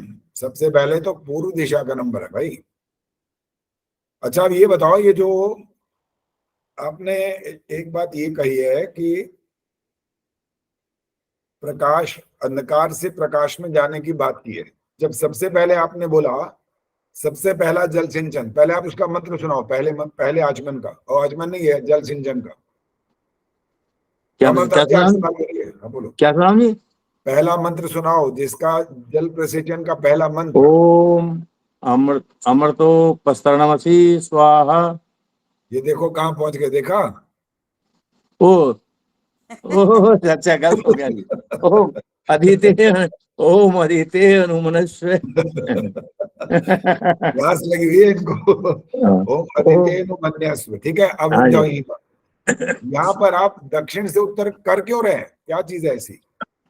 अंधेरे से प्रकाश की ओर जी। कौन सी चीज है प्रकाश? अज्ञान से ज्ञान की ओर। हाँ जी। अरे वो ठीक है, कौन सी चीज कौन सी है वहां पर? उत्तर में तो सूर्य है जी, पूर्व की तरफ उत्तर में ध्रुव तारा है। तो उत्तर दक्षिण, जब आप दक्षिण से उत्तर कर रहे हो तो वही जवाब दो ना, सूर्य बीच में क्यों आया बीच में? अच्छा, सुनो सुनो सुनो, बस हो गया, ठीक है, अब उत्तर ठीक है। लेकिन अब हमारी परसों जो वैदिक प्रश्न प्रतियोगिता होने वाली है उसमें बाकायदा मैंने ये प्रश्न रखा हुआ है, और बाकायदा बच्चों से वहां पर एक्सपेरिमेंट, बिल्कुल एक्सपेरिमेंट क्या मतलब प्रैक्टिकल एक तरह से मैं करवाऊंगा उनसे, ताकि उनको पता लगे भी करना क्यों होता है ऐसा, क्या मतलब क्या है, क्यों ऐसा कर रहे हैं। और जो जितना अच्छे ढंग से उस बात को समझाएगा उसको 10 में से 10 अंक मिलेंगे, और जितना वो कम करता जाएगा, रिपीट करेगा, बदलेगा शब्दों को, सूर्य की जगह ध्रुव तारा बोलेगा, वो बोलेगा, अंक कटते जाएंगे। तो हमारा जो इस बार की जो प्रतियोगिता है वो लाइव होने वाली है ना। वैसे तो बहुत लाइव करी है आज तक, समझ लो 36 साल तक तो हम लगातार करते रहे अपने स्कूल के अंदर। वो तो प्रत्यक्ष होती थी, बच्चे वहां सामने बैठे होते थे और बच्चों ने इतना सीखा कि उनको बस आज हम भी अपने आप को गौरवान्वित महसूस करते हैं। देखो बच्चों को हमने इतना सिखाया, यज्ञ करना सिखाया, मंत्र बोलना सिखाया, सारे वैदिक संस्कार उनको समझाए बताए। वहां संस्कार तो नहीं होते स्कूल में, लेकिन समझाए, बहुत सारी चीजें समझाई, उनको बताई हैं। तो ये बहुत लाभ पहुंचाया बच्चों को। तो अब जो ये प्रतियोगिता हो रही है तो उसमें इस प्रकार के 2-4 प्रश्न ऐसे डाले हुए हैं जहां पर एक तरह से वो प्रैक्टिकल वहां पर सामने करेंगे। वो तब उनको पता लगेगा कि अगर नहीं आता होगा तो हम समझा देंगे वहां, और आता होगा तो अच्छी बात, उनके गुरुओं ने उनको सिखा दिया। उद्देश्य तो यही है ना, उनको आना चाहिए, ठीक आना चाहिए बस। और मैंने तो पता है आर्य समाजों के अंदर देखा है, वो चौथी दिशा जो बचती है ना वहां डाल देते हैं जल। अच्छा बताओ चौथी दिशा कौन सी बचती है? हाथ खड़ा करनी है। जहां वो जल डाल देते हैं, चौथी दिशा कौन सी बच जाती है? जहां वो जल डाल देते हैं, अर्थात चारों ओर नहीं घुमाते, ये मतलब है इसका, सिर्फ एक दिशा में डाल देते हैं। प्रवीण सेतिया जी बोलो, कौन सी दिशा है वो? दक्षिण में। हाँ बिल्कुल ठीक है। पूर्व में भी डालते हैं, ठीक है। पश्चिम में भी किस दिशा से किस दिशा की बात नहीं हो रही है। पूर्व में डालते हैं, पश्चिम में डालते हैं, उत्तर में डालते हैं, दक्षिण में भी वो डाल देते हैं। कहते हैं यहाँ ये दिशा रहेगी, यहाँ डाल दो। अब इसकी हानि क्या है ये कौन बताएगा? इसकी हानि एक तो छोटी सी बात तो होगी कि वो जो सिद्धांत था इसमें लिखा है ना, स्वामी दयानंद जी ने लिखा तो है इसमें संस्कार विधि में, इस मंत्र से चारों ओर, ये वाली बात तो स्पष्ट हो गई। अब वो जब इस दिशा में डाल देते हैं तो हानि क्या हो जाती है ये बताना है। ये वाली बात तो पता लगे कि गलत हो रहा है, बस ये तो इतनी नहीं बोलना कि ये गलत हो रहा है, लेकिन इसमें एक गहरी बात छिपी हुई है। और राम अवतार जी बोलेंगे तो आपके मन में छिपी है, हमारे मन में हमें क्या पता। नहीं आचार्य जी, इसमें एक तो ये हो गया कि इसमें प्रकाश की ओर नहीं गए हम लोग, ठीक है। दूसरा महर्षि की आज्ञा का उल्लंघन हो गया। ठीक है, इसके बाद भी और बात है भी। अच्छा वो नहीं। हाँ यही तो बात है ना, हमारी बात ऐसी छोटी मोटी बात नहीं होती ना। इसीलिए तो हाथ नहीं उठाते। अपनी बातों के बाद और बात जरूर होती है, वही तो समझने की लायक होती है। इसलिए चलो जी हाथ खड़ा करो, बताओ किसको पता है? अभी तो हाथ कोई नहीं खड़ा दिख रहा भाई, और कैमरा बंद है बहुत सारे, तो आज तो लाइन लगी हुई, यहाँ 10-12 8 दिख रहे हैं। हाँ जी सुनीता जी बोलो, फिर प्रवीण सेतिया जी से पूछूं। दक्षिण दिशा जो है अंधकार की दिशा है, फिर प्रकाश से अंधकार की ओर जाना गलत होगा ना? ये उत्तर ठीक नहीं है। प्रवीण सेतिया जी बोलो। कहते हैं किसी की डेथ हो जाए तो उसके पैर जो है वो दक्षिण दिशा में करते हैं, तो इस दिशा से कोई रेज ऐसी आती है, मतलब सिर जो है वो उत्तर की तरफ करते हैं, तो दक्षिण दिशा को थोड़ा कम मानते हैं, अभी ये ठीक नहीं है दिशा। अच्छा इसलिए दक्षिण दिशा में नहीं डालना चाहिए, ये कह रहे हैं आप? और एक बार बताओ, जो दुनिया के लोग दक्षिण दिशा में रहते हैं वो मर गए सारे?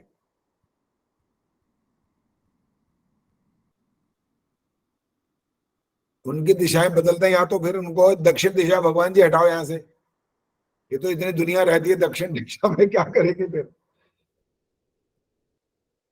कुछ बातें हमारे समाज में ऐसी ऐसी प्रचलित हो जाती हैं जिनका सिर मुंह पैर होता नहीं। आप बताओ, कोई हाथ खड़ा है और तो बताओ, नहीं तो मैं बोलूं। आचार्य जी एक मिनट बोलो। हाँ मैंने मतलब किसी जैसे कहीं ऐसे लेक्चर्स होते हैं तो उसमें ऐसे सुना था, मुझे ध्यान आ रहा है कि उन्होंने बोला कि उधर देखिए जिस तरह दक्षिण दिशा होती है उधर ही जो कराने वाले होते हैं वो उस दिशा में ही बैठे होते हैं। तो पहले ये होता है कि अभी मुझे ज्ञान प्राप्त नहीं है तो उस दिशा में जल नहीं डालते, फिर ये होता है कि मैंने अब ज्ञान प्राप्त कर लिया विद्वानों से तो चारों दिशाओं में डालते हैं। मुझे ऐसे याद आ रहा है, बाकी ठीक है या नहीं मुझे नहीं। मेरे देखो पहले मेरी बात सुनो, जो प्रश्न किया गया ना उसी के उत्तर की ओर बात करनी है पूरी, कि इस दिशा में जल क्यों नहीं डालते, और वो जो डाल देते हैं वो गलत करते ही हैं। राम अवतार जी बोला जो महर्षि की आज्ञा का उल्लंघन हो गया। सुनीता जी ने कुछ थोड़ा बोला लेकिन वो थोड़ा गलत बोल गई, ठीक नहीं बोला पूरी तरह से। इन्होंने बोला अंधकार की बात कर गई, लेकिन अगर वो पश्चिम से पूर्व की ओर डाल दें दक्षिण में, तब तो प्रकाश की तरफ बात कर रहे होंगे ना आखिर। तो वैसा तो नहीं करते कि पूर्व से पश्चिम की ओर डालेंगे, ऐसा नहीं करते, डालते पश्चिम से पूर्व की ओर है। लेकिन तब भी वो गलत है। वो गलत क्यों है, इसमें क्या खास बात रह गई बाकी?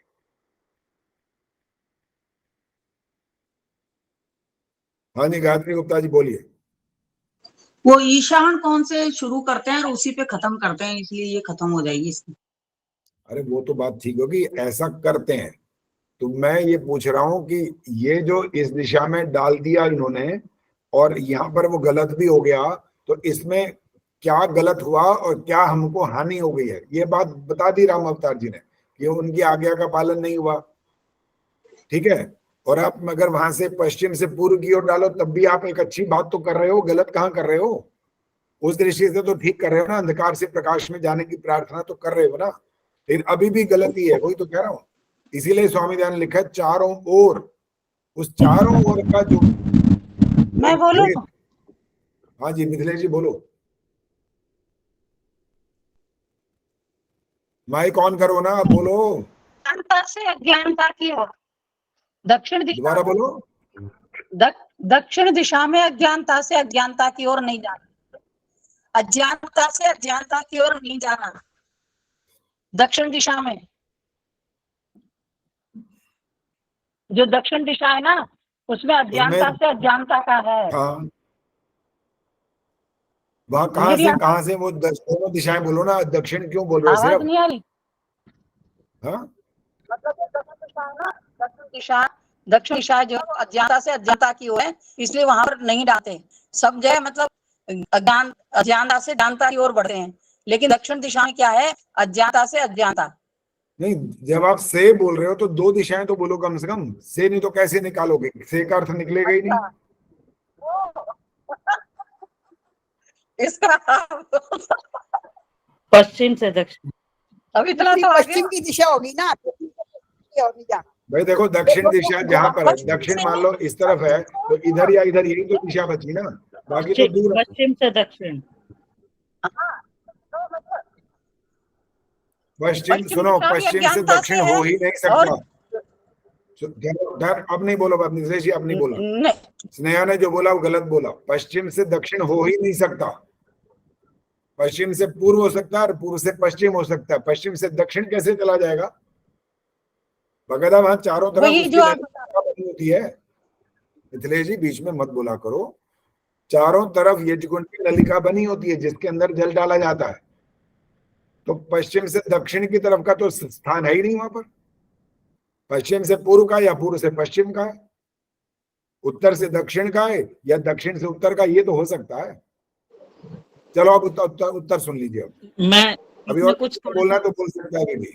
हाँ स्नेहा जी बोलो, क्या बोलना है? हाँ जी, जब इसमें दक्षिण दिशा में डालेंगे तो ज्ञान कोण पर जो दीपक रखा वो ज्ञान का प्रतीक रखा, लेकिन जब हम दक्षिण दिशा में डालेंगे पूर्व से हम पश्चिम की ओर चलेंगे। अगर दक्षिण दिशा में डालेंगे तो मतलब वो अंधकार की दीपक तो रह गया उत्तर दिशा में, पूर्व के और उत्तर, पूर्व और उत्तर के ईशान कोण में।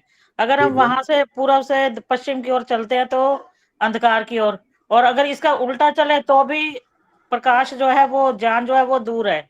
तो ये दोनों तरफ से, पूर्व से पश्चिम या पश्चिम से पूर्व करेंगे तभी दक्षिण दिशा में डाल पाएंगे। लेकिन दोनों दिशा में डालने से हमें अंधकार ही प्राप्त होगा, ज्ञान प्राप्त नहीं होगा। बहुत लंबी बात करी है, लेकिन अभी उस तरह से नहीं समझ आया कि असली में क्या कहना चाहते हो। अब सुन लो, देखो, आप जब 3 बार जल सिंचन कर रहे हो तो आप तीनों बार एक ही प्रार्थना कर रहे हो। राम अवतार जी ने बिल्कुल ठीक सारी की सारी बात एकदम सही बताई थी कि किस तरह से कहां पर जल सिंचन करना होता है। सबसे पहले पूर्व में, दक्षिण से उत्तर की ओर, इसके बाद पश्चिम में, दक्षिण से उत्तर की ओर, तीसरी बार उत्तर दिशा में, पश्चिम से पूर्व की ओर। चौथी बार के लिए जो लिखा गया वो बिल्कुल ठीक लिखा गया और उसका अर्थ नहीं समझ आया आपको, इसीलिए आप उसका कुछ ना कुछ और बोलते जा रहे हो। जहां दीपक रखा है वहां से आपने प्रारंभ किया और दीपक पर आकर समाप्त किया। एक तो पूरा चक्र हो गया ना पूरा।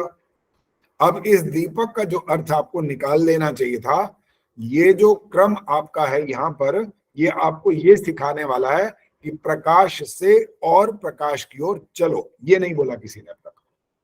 सब अंधकार से प्रकाश में जाने की प्रार्थना तो 3 बार कर ही रहे हो। प्रकाश से प्रकाश, जहां से शुरू किया वहीं पर आपने समाप्त किया ना जल सिंचन। यहां पर तो कहां से शुरू किया? जहां प्रकाश है।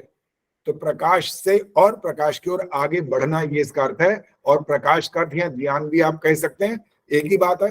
और वैसे संसार का जो घर के अंदर बटन लगे हुए हैं, यूं दबाया और वो रोशनी हो गई, प्रकाश हो गया, तो आत्मा में थोड़ी ज्ञान आ जाएगा वहां पर, वो तो नहीं आएगा। उसके लिए तो यज्ञ में आपको यहाँ पर प्रेरित किया जा रहा है कि आप ऐसा ऐसा विचार करके जब करेंगे तो आपके ज्ञान में निरंतर वृद्धि होने की संभावना होगी। आप करते जाओ, स्वाध्याय करो, शुभ कर्म करो, श्रेष्ठ कर्म करो, और यज्ञों वही श्रेष्ठतम कर्म करो। अंजू चौधरी, यज्ञों वही श्रेष्ठतम कर्म, ठीक है। तो इस तरह से ये अंतिम जल सिंचन आपको उससे विलक्षण प्रार्थना की ओर बढ़ा रहा है, ये इसका मतलब है। 3 बार लेकिन आपने आचार्य जी, जो हमने बीच में ये तो पॉइंट नहीं आया कि वो एक साइड हम क्यों छोड़ दी पहली बारी, जो ये पॉइंट आपने उठाया था सबसे पहले। चौथी दिशा क्यों छोड़ दी? हाँ, ये जो पॉइंट था कि शुरू जो पहली बारी हम डालते हैं तो दक्षिण क्यों छोड़ दी हमने? क्योंकि वहां पर प्रकाश का प्रतीक कोई नहीं है, पहली बात। और अगर हम प्रकाश के प्रतीक को छोड़ भी दें तो हम पश्चिम से पूर्व की ओर कर सकते थे, तो चारों में तो सेम प्रार्थना होती ना, अंधकार से प्रकाश की ओर ले चलो, तमसो मां ज्योतिर्गमय, ये प्रार्थना आप कर रहे हो। लेकिन इससे बढ़िया प्रार्थना तो यही है ना, चौथी वाली, प्रकाश से और प्रकाश की ओर आपको बढ़ने के लिए प्रेरणा की जा रही है यहाँ पर, इसलिए यहाँ पर चारों तरफ डाला गया है। तो उधर कोई प्रकाश की नहीं है, मतलब इसीलिए वो साइड छोड़ देते हैं पहली बारी। हाँ जी, जो पहली बारी, मतलब थोड़ा सा और क्लियर कर दीजिए कि पहली बार बारी क्या, वहाँ एक मिनट, पहले पूर्व में, फिर पश्चिम में, फिर उत्तर में, दक्षिण में, क्रम तो यही है ना हमारी दिशाओं का। तो पहले कहाँ छोड़ दिया उसको? तो अंतिम था वो, तो पहले तो छोड़ा ही नहीं। अंत में इसलिए नहीं कर रहे क्योंकि हमारी प्रार्थना अधूरी रह जाएगी। पहले कहाँ छोड़ दिया उसको? नहीं, जब हम पहले स्टार्ट करते हैं तो पहले दीपक से, मतलब उत्तर से दक्षिण से लेके हम उसकी तरफ जाते हैं, फिर वो एक डायरेक्शन छोड़ देते हैं जहाँ पे पंडित जी बैठ के करवाते हैं। नहीं, वो डायरेक्शन क्यों छोड़ते हैं? मेरी बात सुनो। ओम अदितेन मन्यस्व, ये पहला मंत्र है। कहाँ जल सिंचन करना होता है? दिशा इधर से इधर मत बोलो, कहाँ करना होता है? आदित्य की तरफ जहाँ सूरज है, मतलब ठीक है, मतलब पूर्व दिशा में। हम्म। ओम अनुमते अनुमन्यस्व, कहाँ जल सिंचन करना होता है? अनुमति का भी वैसे ज्ञान ही होता है, ज्ञान प्राप्त, मतलब उसके पश्चिम में ना, पश्चिम की बात करो ना, इस समय दिशाओं की बात करो। हाँ। और ओम सरस्वती अनुमन्यस्व, अब कहाँ करना होता है? अब हम करते हैं बिल्कुल जहाँ पंडित जी के सामने वाली लोगों जो, का नाम मत बोलो, लोगों का नाम नहीं बोलना, दिशाओं का नाम बोलना। उत्तर दिशा में करते हैं। उत्तर दिशा इधर से किधर करते हैं, ये प्रश्न खत्म हो चुका फिलहाल। तो हमने छोड़ कहाँ दिया? पूर्व का नंबर आया, पश्चिम का आया, उत्तर का आया, हमने छोड़ कब दी दिशा को? क्रम उसका भी नंबर वैसे ही नहीं आया था वो तो। अगर आता तो अब आ जाता, लेकिन इसमें प्रार्थना हमारी अधूरी रह जाती, इसीलिए हमने, आप तो कह रहे बीच में छोड़ दिया, कहाँ छोड़ दिया उसको? नहीं, जब हम वैसे देखो प्रैक्टिकली करते हैं तब तो हम एक डायरेक्शन छोड़ देते हैं ना, उसमें इधर से लेके उधर जाते हैं और फिर कहते हैं नहीं आगे इधर डालेंगे। ये हमारा अपना बनाया हुआ वाक्य नहीं है। दिशाओं का पूर्व पश्चिम उत्तर दक्षिण ये बना हुआ है, पूर्व दक्षिण पश्चिम उत्तर नहीं बना हुआ। जो क्रम बनाया गया है, जो क्रम चल रहा है संसार के अंदर, ये बोला जाता है बाकायदा। और उसी आधार पर स्वामी जी ने उसको पहले पूर्व में कहा जल सिंचन करो, फिर पश्चिम में करो, फिर उत्तर में करो, और दक्षिण के लिए नहीं लिखा, अब चारों ओर करो। इसमें क्या गलत है? नहीं, हाँ यही आता ना कि दक्षिण में क्यों नहीं करना, यही बात अभी भी क्लियर नहीं हो रही कि दक्षिण में क्यों। अच्छा, लास्ट दिशा इसलिए नहीं करना उसमें? नहीं, लास्ट दिशा नहीं है। अगर हम यहाँ पर करेंगे तो पश्चिम से पूर्व की ओर करेंगे ना। हाँ, पश्चिम से पूर्व की ओर तो करेंगे। क्या कह रहा हूँ, विलक्षण प्रार्थना रह गई, साधारण प्रार्थना हो गई। ठीक, विलक्षण क्या है? प्रकाश से प्रकाश की ओर रह गई ये बात। अंधकार से प्रकाश में 3 बार बोल तो चुके हो, चौथी बार की वही बोलोगे तो आपके अंदर योग्यता कहाँ है, विलक्षणता कहाँ है? नहीं है। उस विलक्षणता की ओर बढ़ने का तरीका है कि आप इससे बढ़िया प्रार्थना करो। अब एक प्रश्न और आएगा, ठीक है? अभी प्रश्न ये आएगा कि जब हम, वैसे राम अवतार जी ने बोला था कि जब दीपक जहां रखा है वहां से शुरू करेंगे तो इसके बाद किस दिशा की ओर आगे बढ़ेंगे। प्रवीण सेतिया जी बताएंगी कि इस ऐसे क्रम क्यों है कि यहीं पर आकर के समाप्त हो जाए, इससे इस तरफ से क्यों नहीं चलेंगे, ये मतलब है।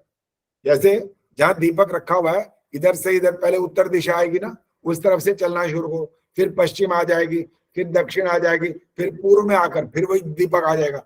ऐसे क्यों नहीं करना और वैसे क्यों करना है, इसका उत्तर चाहिए।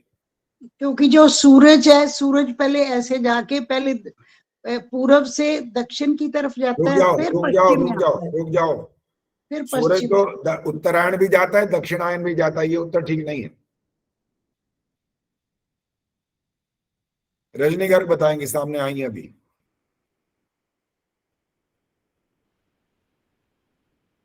जी नमस्ते आचार्य जी। हाँ नमस्ते जी, रजनी बोलो। जी वो जल प्रसेचन इसलिए करते हैं कि जैसे क्लॉकवाइज चलते हैं कि हम ऊर्ध्व गति को प्राप्त हो, ज्ञान को ज्यादा से ज्यादा प्राप्त करें, और उल्टी दिशा में नहीं चलते, उल्टी साइड से नहीं करते, क्योंकि हम इस तरह से करते हैं ना कि हम ज्ञान प्राप्त करते जाएं, इसलिए क्लॉकवाइज ही करते हैं उसको। ये होता है एक संक्षिप्त सा और सीधा सरल उत्तर, टू द पॉइंट बात करनी होती है, बहुत लंबी लंबी बातें घुमानी नहीं चाहिए, सीधी सीधी बात करो। क्या क्या प्रश्न किया गया, उसका कैसा कैसा इसका उत्तर है। देखा कितना साधारण सिंपल सा उत्तर दिया, बिल्कुल एकदम एप्रोप्रिएट आंसर है, क्लॉकवाइज सिंपल। और अब एंटी क्लॉक चलोगे तो क्या होगा मालूम है, अंक बताए ना उसके क्या होंगे, एंटी क्लॉक से क्या आएंगे अंक, चल के बताओ क्या आएंगे अंक, बोलिए। एंटी क्लॉक से अंक कैसे शुरू होंगे, बोलिए। नीचे की तरफ आएंगे, हाँ बोलो। अंक 12 नीचे की 11 तरफ 10 9, जाएंगे। बस ये 12 11 10 9 8 7। बिल्कुल ये लॉजिक है, एंटी क्लॉकवाइज नहीं चलना, आपको क्लॉकवाइज चलना है ना, ताकि उन्नति का आपको आधार बना रहे, ये मन में रहना चाहिए, बस यही कारण होता है इसका। अपने पंखा जो आप यूज करते हो ऊपर चल रहा है मेरे पास, इधर को घूम रहा है, वो इधर ही घूम रहा है, इधर को नहीं घूमेगा, इधर घुमाना हवा नहीं आएगी, ऊपर चली जाएगी हवा उसकी। ये बाकायदा सृष्टि के नियम है, वैज्ञानिक नियम है, ये उनके आधार पर हम ये सारी बात कर रहे हैं, अपनी मनमर्जी नहीं कर रहे हैं। कि चौथे जगह पर क्यों नहीं कर दिए थे, हम नहीं कर सकते वहां पर, क्योंकि वहां पर एक तो कहा नहीं गया, और अगर करेंगे तो उसमें विलक्षणता कुछ नहीं रह जाएगी, साधारण बात बन जाएगी। वो तो 3 बार आपने वही कहा, चौथी बार भी वही कह दिया, तो उससे बढ़िया बात आप कहने से चूक गए, गलती हुई, इसका मतलब अच्छी बात नहीं कह पाए। चलो जी, ये वाली बात तो अब लंबी चौड़ी हो गई, यज्ञ के संबंध में भी हो गई कि कहां से कहां पहुंची बात, कर्म कांड। शाह शशि उलाटी बोलो क्या कहना है।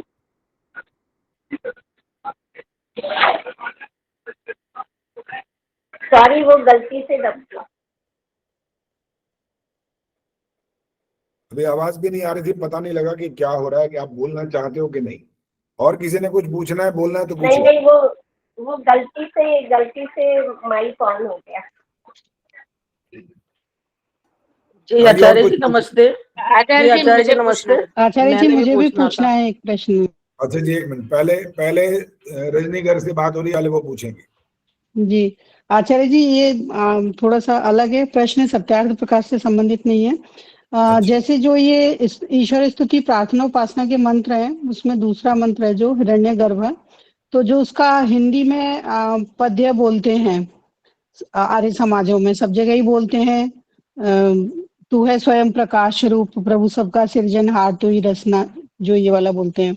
तो उसमें किसी किसी जैसे पुस्तक में लिखा है सुख दाता है, किसी पुस्तक में लिखा है दुख त्राता है, लेकिन कई लोग जैसे बोलते हैं कि सुख त्राता है, तो वो क्लियर नहीं होता जैसे सबको ना, कि क्या बोलना चाहिए उसमें ना। सुख त्राता बोला उन्होंने? जी मैंने बोला है, मैंने कहा या तो आप सुख दाता बोलिए या दुख त्राता बोलिए, तो वो कह रहे कि आप इसको पहले किसी से, विद्वान से, किसी से क्लियर करवा लो, तो मैंने कहा ठीक है। त्राता का वो अर्थ क्या कहते हैं, क्या बोलते हैं?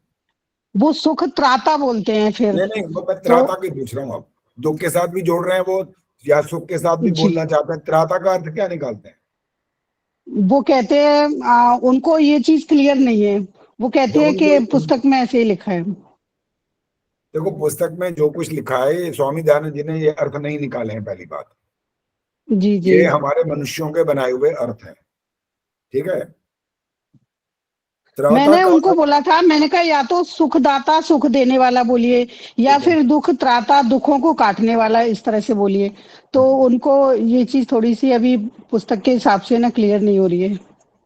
वो चाह रहे हैं कि आप सुख त्राता भी बोल सकते हैं, ये कहना चाहते हैं। जी जी, वो कह रहे हैं सुख त्राता भी बोल सकते सुख हैं। को समाप्त करने वाला, ये अर्थ निकलेगा। यही मैंने उनको बोला कि ये ना इसका उल्टा सा अर्थ हो जाता है। तो अभी बल्कि एक उसमें जूम वाली जो मीटिंग थी उसमें भी बोला था, तो उसमें भी थोड़ा सा फिर बाद में कई लोगों ने मैसेज डाला। इसके पक्ष में किसने कहा सुख त्राता वाला ठीक है, कहा किसी ने? जी बोला है, मैं अभी नाम नहीं लूंगी। नाम वो ना लो, बहुत बहुत लोगों जी ने बोला है वो या एक आधे नहीं बोला है, मैं पूछ रहा हूँ। जिन्होंने बोला है वो काफी मतलब वो है, इसलिए और भी उनका नाम नहीं लूंगी। ठीक है, नाम ना बोलिए, मुझे पता लग गया। जी नाम ना बोले, कोई बात नहीं। लेकिन उनसे ये वाली बात भी, जब वो अब प्रश्न चिन्ह कहीं लगता है और आप डायरेक्ट बात कर रहे होते हैं, तो उनसे कहो जी आपको त्राता का अर्थ बताना चाहिए पहले। अब वो कह रहे तराने वाला, मैंने बाद में फोन पे बात की तो वो कह रही तराने वाला, तो मैंने सोचा मैं आपसे किसी दिन पूछूंगी ये। अच्छा, त्राता कर तराने वाला कहा उन्होंने। खैर मैंने तो नहीं पढ़ा त्राता, मैंने तराने वाला। हाँ अगर मैंने भी यही पढ़ा है कि काटने, दुखों को पढ़ा, काटने धन वाला। ने भी नहीं पढ़ा ये। त्राता माने तो एक तरह से विनाश करने वाला होता है, हटाने वाला, दूर करने वाला, समाप्त करने वाला, ये अर्थ। यही मैं उनको समझा रही थी। वो नहीं माने तो कोई बात नहीं, जबरदस्ती। त्राण करने वाला। हाँ जी, क्या सत्संग गायत्री गुप्ता बोली? ठहरे एक मिनट, गायत्री गुप्ता क्या बोल रही है? आदर्श सत्संग गुटका, इसमें लिखा हुआ शुभ त्राता। हाँ, कोई बात नहीं, वो ये इंसानों ने बनाई है जो चीजें, वो जो मर्जी लिख सकते हैं, उनकी कोई बात नहीं है। हमें तो प्रमाण चाहिए। अगर व्याकरण की दृष्टि से जब बात करेंगे तो बाकायदा पूरा प्रमाण चाहिए। फिर तो अगर वो अष्टाध्यायी के माध्यम से बात करेंगे तो फिर तो बाकायदा उनको बताना ही पड़ेगा ना कि ये कैसे, कौन सा सूत्र से, कहाँ से, किससे क्या ले लिया आपने अर्थ। तब तो जाकर के हम भी इसका प्रचार करेंगे, हमें कोई आपत्ति थोड़ी होगी फिर। हाँ जी, मिथिलेश जी बोलेंगे। मिथिलेश जी क्या एक बात सुनो, ये जो लाइन लिखी हुई है ना, इसमें लिखी हुई है सुख स्वरूप शुभ त्राता है, तो यहाँ पर होना चाहिए दुख त्राता, क्योंकि दुखों से रक्षा करने वाला। जो सुख स्वरूप तो पहले ही बोल दिया, तो यहाँ पर दुख त्राता यही मैं बोलती हूँ, यही बोलती हूँ हो सकती है। हो तो मैं तो कह रहा हूँ पुस्तक में तो हाँ, लिखे में, छपने में या दुख त्राता बिल्कुल सही है, बस शुभ नहीं होना चाहिए। बिल्कुल ठीक है। चलो बस हमारी बात यहाँ पर ही समाप्त हो रही है, ये वाली बात। फिर भी आप भी ढूंढिए कहीं, मैं भी ढूंढता हूँ, और कहीं कुछ पुस्तक में महर्षि, यानी होनी वो महर्षियों की पुस्तक चाहिए, वो ये हमारे किसी विद्वान की लिखी हुई पुस्तक से प्रमाण नहीं मिलेगा इसका। चलिए हाँ जी बोलो। ये जो कविता में पद में जो अर्थ किए हुए हैं ना जी, इनमें बहुत सारी गलतियां हैं, मतलब अर्थ का अनर्थ कर रखा है। हाँ जी, अब जैसे ये हमारे मनसा परिक्रमा है जी, इसमें दूसरा मंत्र है। हाँ। अब उसमें उन्होंने ये अर्थ किया हुआ है कविता के रूप में, जो हमारे त्रस्ची है, कीट पतंग बिच्छू आदि, इनसे हमें बचाता है, ये अर्थ कर रखा है। अब वो मैं कोई बोलता है तो कहते हैं तुम मुझसे भी ज्यादा विद्वान हो क्या? आप क्या बोलते हो, आप बताओ क्या बोलते हो? हम तो उनसे का मतलब द्वारा, उनके द्वारा हमारी रक्षा करता है, और वो कहते हैं कि उनसे का मतलब उनसे हमें बचाता है, कि उनसे हमसे उनकी रक्षा करता, वो इसका उल्टा करते हैं। आपने हमारे हिसाब से ठहरो, आपने उनके द्वारा हमारी रक्षा होती है में क्या सिद्ध किया? आपने क्या कहा? हमने ये कहा कि ईश्वर ने जो भी चीजें बनाई हैं, जो भी नहीं, पहले इन्हीं की बात करो, इनका नाम लेकर के बोलो कि कीट इनके पतंग द्वारा कैसे रक्षा करता है। कीट पतंग बिच्छू त्रियक प्राणियों की जो पंक्ति है, उनके द्वारा हमारी सब प्रकार से रक्षा करने वाले हैं। हाँ ठीक है, ईश्वर को हम कह रहे हैं। ठीक है। आपने उनको, जब वो आपसे तर्क कर रहे हैं किसी विषय पर, इसी विषय पर, तो आप उसको क्या समझा पा रहे हैं कि इनके द्वारा हमारी रक्षा ईश्वर करता है? क्या अर्थ निकाला? मैंने उनको एक सिर्फ ये बात बताई कि आप पहली से और छठे तक जो मंत्र हैं, उनमें हर एक में यही कहा गया है कि उनके जो वो बाण हैं, उनके द्वारा हमारी रक्षा करता है। तो ये दूसरे में वो गलत थोड़ी लिख सकते हैं कि भाई सब एक समान है, जितने भी बाण बताए हैं इनमें चाहे वर्षा है, चाहे आदित्य है, चाहे वो अन्न है, तो इस तरह जिससे भी बताएं। अभी रुक जाओ, यही रुको। अन्न बोला आपने, वर्षा बोला, आदित्य बोला, ये जो कुछ बोल रहे हो ये सब जड़ है। पितर बोला, हाँ जी, ठीक है। और जिनकी बात वो कर रहे हैं वो है चेतन। जी जी। तो अब इसलिए वो आपको अपना प्रस्तुत कर रहे हैं अपना पक्ष कि इनसे रक्षा करता है ईश्वर। अब आपको जवाब देना है, इसका कैसे जवाब दोगे? हमारा तो जवाब यही है जी कि ईश्वर ने बनाता ही क्यों, यदि उन्होंने रक्षा करनी होती तो इनसे हमारी, इनको बनाता ही क्यों, बना के और फिर हमारी रक्षा कर रहा है तो उनको बनाता ही क्यों? नहीं, इनके द्वारा हमारी रक्षा होती है, एक वाक्य मैंने थोड़ा सा बदल दिया, तो आपको सिद्ध करना पड़ेगा ना, इनके द्वारा हमारी रक्षा कैसे होती है, ये तो बताना पड़ेगा। ये तो साइंस का है जी। इनको अब जैसे बिच्छू हैं ये, या कोई हवा को करते होंगे या किसी को खाते होंगे, ये तो मैं नहीं जानता। हाँ। लेकिन अर्थ तो इसका यही है। रुको आचार्य जी, एक बात बताऊं। मैं कहीं ना ऋग्वेद पढ़ रही हूँ, तो ऋग्वेद का जो पहला मंडल खत्म हुआ उसमें जो लास्ट के 3-4 श्लोक इसी जीव जंतुओं के उसमें आ रहे थे कि ये जीव जंतु भी किसी ना किसी रूप से हमारे रक्षक हैं। जितनी भी चीजें पैदा हुई है संसार में, ये जो किसी ना किसी रूप में ना, इसको स्पष्ट करना होता है। मतलब अब मतलब यही है ना कि अब जैसे सांप है जी। अभी रुक जाओ रामदास जी, आप रुको, अभी बोलो जी, मिथिलेश जी बोलो। सांप, बिच्छू, ये कीट पतंगे, अब जैसे छिपकली को ले लीजिए, अब छिपकली मच्छरों को खाती है तो मच्छरों से हमारी रक्षा कर रही है ना। अब जी, अब ये जब बगुला होता है ये जल में रहने वाले कीड़ों मकोड़ों को खा रहा है, तो ये जो जलचर में जो बस रहे हैं उनसे रक्षा हो रही है। मतलब सब एक दूसरे की रक्षा करने में लगे हुए हैं। वो उसको खा रहा है, उसकी रक्षा हो रही है। हाँ बिल्कुल हो रही है। क्यों क्या एक दूसरे को खा रहा है, उसकी रक्षा कहाँ हो रही है? मर गया बेचारा वो तो। आचार्य जी मैं बोलूं? मैं बोलूं इसमें? अभी नहीं बोलो, पहले इनको बोलने दो। इनने कहा एक दूसरे को खा रहे हैं, रक्षा हो रही है। मर गया, उसकी रक्षा कहाँ हो रही है? उसकी अपनी रक्षा हो रही है। इनसे बुलवा लीजिए। अच्छा, अब सुन लो। बस अब समय भी समाप्त हो गया है, इतना सुन लीजिए। ये जो सांप बिच्छू आदि हैं, जो अर्थात जो जहरीले प्राणी है ना, वो हमारी रक्षा कर रहे हैं। हमारी रक्षा करने का ढंग उनका ये नहीं है कि वो किसी और को मार देंगे तो इससे हमारी रक्षा हो जाएगी, ये अर्थ नहीं है। वो इस वायुमंडल में से जो दूषित है, जो हमारे लिए हानिकारक है, वो उसको खींचता है और इस प्रकार से हमारी रक्षा होती है। ये है तरीका उनका, ना कि किसी एक जीव दूसरे जीव को मार के खा जाए तो इससे हमारी रक्षा हो जाती है, ऐसा नहीं है। रामअवतार जी, आचार्य जी, ये है इसका तरीका। ठीक है जी, यही सांप का जो जहर अंदर पैदा होता है ना, इन सब जितने विषैले जीव जंतु हैं, वो इसमें से वायुमंडल में से उस चीज को उनका भोजन होता है, वो ग्रहण करते हैं जी। और अगर हमें काट लेंगे तो हम मरेंगे, बचेंगे थोड़ी, फिर वो भी बात अलग है। वो तो किसी के साथ भी कोई दुर्घटना हो जाए वो तो नुकसान होगा, वो तो लेकिन हमने बचना है। रक्षा किस प्रकार से कर रहे हैं? अगर साधारण रूप से चलते रहेंगे, वो अपना काम करें, हम अपना करें, तो वो इस वायुमंडल में से दूषित वायु को लेकर अपने अंदर उसको इकट्ठा करते हैं और अपने जीवन यापन के लिए। मेरा अभिप्राय ये था जी कि जो उन्होंने अर्थ कर रखे ना जी, ये पद में, वो तो है, वो गलत है, बहुत सारे वो कर रहे हैं और वो हम पढ़े जा रहे हैं और सुने लोग मानने जा रहे हैं। क्या करें? जब तक बात सारी ये आएगी, जब तक वैदिक सिद्धांत नहीं आते होंगे ना, तब तक वो बात को समझ नहीं पाएंगे, चाहे जितने मर्जी अर्थ करते जाए। चलिए, अब और बात नहीं होगी, समय समाप्त हो गया। ओम द्यौः शान्तिरन्तरिक्षं शान्तिः, पृथिवी शान्तिरापः शान्तिरोषधयः शान्तिः, वनस्पतयः शान्तिर्विश्वे देवाः शान्तिर्ब्रह्म शान्तिः, सर्वं शान्तिः शान्तिरेव शान्तिः, सामा शान्तिरेधि। ओम शान्तिः शान्तिः शान्तिः। जो बोले सो अभय।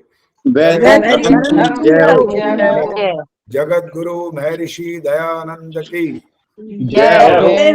भारत माता की जय। आर्य समाज अमर रहेगी, वेद की ज्योति, जल जल की रहेगी, ओम का झंडा, ऊंचा रहेगा, वैदिक ध्वनि,